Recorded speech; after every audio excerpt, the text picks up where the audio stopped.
ഇറാനുമായുള്ള യുദ്ധം പുനരാരംഭിക്കേണ്ടി വന്നേക്കും എന്നാണ് അമേരിക്കൻ പ്രസിഡന്റ് ഡൊണാൾഡ് ട്രംപ് പറയുന്നത്. ധാരണയിലെത്താൻ ഇറാൻ അതിയായി ആഗ്രഹിക്കുന്നുണ്ട് എന്നുകൂടി ട്രംപ് അവകാശവാദം പറയുകയാണ്. തീരുമാനമെടുക്കേണ്ട ഇറാന്റെ നേതാക്കൾ ആരാണെന്ന് അവർക്ക് തന്നെ അറിയാത്തതാണ് ഇപ്പോഴത്തെ പ്രശ്നമെന്നും ട്രംപ് പറയുന്നു. ഇറാൻ ആണവായുധങ്ങൾ കൈവശം വെക്കുന്നതിനോട് റഷ്യയ്ക്ക് യോജിപ്പില്ലെന്നും ട്രംപ് പറഞ്ഞു. ഇറാനെതിരെയുള്ള അമേരിക്കയുടെ നാവികോപരോധം തുടരുന്നത് ക്ഷമിക്കാനാകില്ലെന്ന് പ്രസിഡന്റ് മസൂദ് പെസഷ്കിയാൻ പ്രതികരിച്ചു. ചർച്ചകൾ ഒരു വശത്ത് നടക്കുന്നുണ്ടെന്ന് ഡൊണാൾഡ് ട്രംപ് പറയുന്നത്, പക്ഷേ അത് പരസ്യമായിട്ട് വരുന്നില്ല.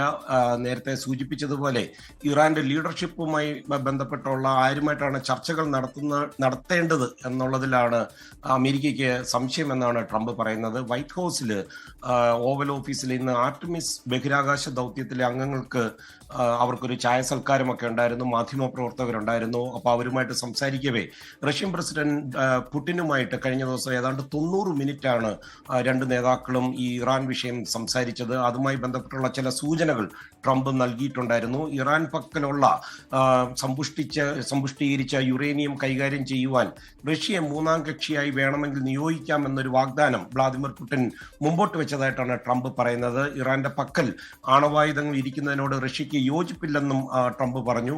അതേസമയം ഈ അന്താരാഷ്ട്ര കപ്പൽ ഗതാഗതം പുനഃസ്ഥാപിക്കുന്നതിനായി സഖ്യകക്ഷികളുടെയൊക്കെ സഹായം അമേരിക്ക തേടി തുടങ്ങിയിട്ടുണ്ട്. കപ്പലുകളുടെ സുരക്ഷ ഉറപ്പാക്കുവാൻ മാരിടൈം ഫ്രീഡം കൺസ്ട്രക്ട് എന്ന് പറയുന്ന ഒരു സഖ്യം രൂപീകരിക്കുവാൻ അമേരിക്ക ആലോചിച്ചുകൊണ്ടിരിക്കുകയാണ്. ഇതിനായിട്ട് പങ്കാളിത്ത രാജ്യങ്ങളെ ഉടൻ തന്നെ ഔദ്യോഗികമായി അമേരിക്ക ക്ഷണിക്കും. എന്നാൽ ഈ ബ്രിട്ടൻ, ഫ്രാൻസ് തുടങ്ങിയ രാജ്യങ്ങൾ ഇത്തരമൊരു നീക്കത്തോട് വളരെ കരുതലോടെ എങ്ങനെ പ്രതികരിക്കണമെന്ന് അവരൊരു നിലപാട് ഇപ്പോഴും സ്വീകരിച്ചിട്ടില്ല. അതേസമയം ഇറാനെതിരെ സ്വീകരിക്കേണ്ട പുതിയ സൈനിക നടപടികളെ കുറിച്ച് ചർച്ച ചെയ്യുവാൻ ഡൊണാൾഡ് ട്രംപും അതുപോലെ US സെൻട്രൽ കമാൻഡിന്റെ മേധാവി അഡ്മിറൽ ബ്രാഡ് കൂപ്പറിന്റെ നേതൃത്വത്തിലുള്ള ഒരു വലിയൊരു സംഘം വൈറ്റ് ഹൗസിൽ ചർച്ചകൾ നടക്കുന്നുണ്ട്.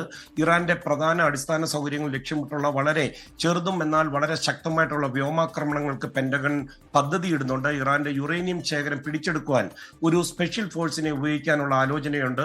അതേസമയം അമേരിക്ക ഏതെങ്കിലും തരത്തിലുള്ള ഒരു സൈനിക നീക്കം നടത്തിയാൽ പശ്ചിമേഷ്യയിലെ അമേരിക്കൻ സൈനിക താവളങ്ങൾക്കും അതുപോലെ അവിടെ തമ്പടിച്ചിരിക്കുന്ന യുദ്ധക്കപ്പലുകൾക്കും നേരെ ആക്രമണം ഉണ്ടാകുമെന്ന് IRGCയുടെ മുന്നറിയിപ്പും വന്നിട്ടുണ്ട്. ഹാഷ്മി.